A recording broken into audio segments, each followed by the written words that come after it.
ಅಕ್ಕಿ ಅನ್ನಕ್ಕೆ ಕೇಳಿತು, ನೀನು ನಾನೇ ಆಗಿದ್ದೆ, ಆದರೆ ಅದು ಹೇಗೆ ಅನ್ನವಾದೆ ಎಂದು.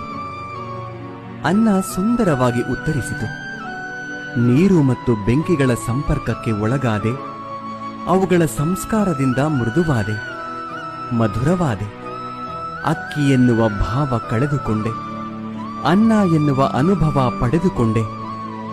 ಅದೇ ರೀತಿ ಸಜ್ಜನರ ಸಂಗದಿಂದ ನಮ್ಮಲ್ಲಿರುವ ಅಜ್ಞಾನ, ದುರಿತ, ದುಮ್ಮಾನಗಳ ಭಾವ, ಕಾಠಿಣ್ಯತೆ ತೊಲಗಿ ಪುಣ್ಯ, ಜ್ಞಾನ, ಮೋಕ್ಷಗಳೆಂಬ ಮೃದುತ್ವದ ಅನುಭವ ದೊರೆಯುತ್ತದೆ. ಚಿಂತಿಸಲು ನೀನೇನು ಕಳೆದುಕೊಂಡಿರುವೆ? ನಿಶ್ಚಿಂತೆಯಿಂದಿರಲು ನೀನೇನು ಪಡೆದುಕೊಂಡಿರುವೆ?